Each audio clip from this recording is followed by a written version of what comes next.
తిరుపతి జిల్లా శ్రీకాళహస్తిలోని రాజగోపురం ముందు నిర్వహించిన యోగాంధ్ర కార్యక్రమంలో జిల్లా కలెక్టర్ ఎస్ వెంకటేశ్వర్, స్థానిక శాసనసభ్యుడు బొజ్జల సుధీర్ రెడ్డి యోగాసనాలు వేశారు.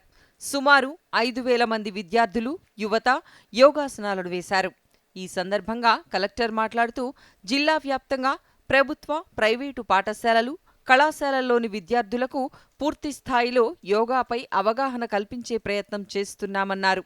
యోగాంధ్ర మాసోత్సవాలలో భాగంగా ప్రముఖ పర్యాటక ప్రాంతం గండికోట చారిత్రాత్మక క్షేత్రంలో జిల్లా పర్యాటక, ఆయుష్ శాఖల ఆధ్వర్యంలో 5,000 మంది ప్రజలతో యోగాసనాలు వేశారు. ఈ కార్యక్రమంలో జిల్లా కలెక్టర్ డాక్టర్ శ్రీధర్ చెరుకూరితో పాటు రాష్ట్ర ప్రభుత్వ విప్, జమ్మలమడుగు శాసనసభ్యుడు సి ఆదినారాయణ రెడ్డి పాల్గొన్నారు. ఈ సందర్భంగా జిల్లా కలెక్టర్ మాట్లాడుతూ, మానసిక సమస్యలకు, శారీరక రుగ్మతలకు యోగ సాధనతో మంచి ఫలితాలు సాధించవచ్చన్నారు. అన్నమయ్య జిల్లాలో అంతర్జాతీయ యోగా దినోత్సవ నిర్వహణకు భారీ ఏర్పాట్లు చేస్తున్నట్లు జిల్లా కలెక్టర్ చామకూరి శ్రీధర్ తెలిపారు.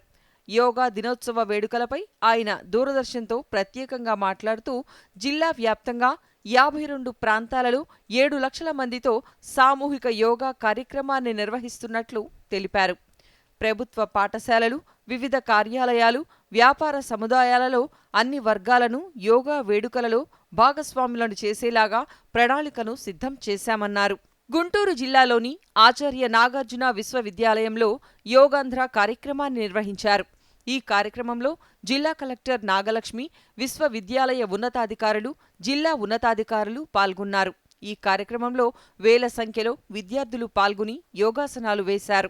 కర్నూలు జిల్లా మంత్రాలయంలోని శ్రీ రాఘవేంద్రస్వామి కారిడార్ మైదానంలో మండల అధికారులు, సిబ్బంది, స్థానికులు దాదాపు 5,000 మందితో యోగాంధ్ర కార్యక్రమాన్ని నిర్వహించారు.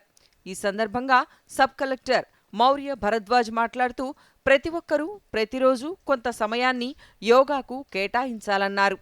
2047 నాటికి ప్రతి ఒక్కరూ ఆనందంగా, ఆరోగ్యంగా ఉండాలన్నదే రాష్ట్ర ప్రభుత్వం ప్రధాన లక్ష్యమన్నారు.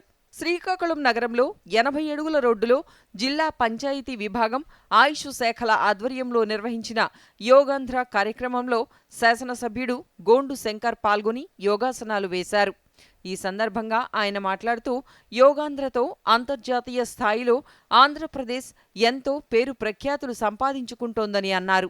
జిల్లా నుండి 20,000 మంది విశాఖపట్నంలో జరిగే అంతర్జాతీయ యోగా దినోత్సవ వేడుకలలో పాల్గొంటున్నట్లు తెలిపారు.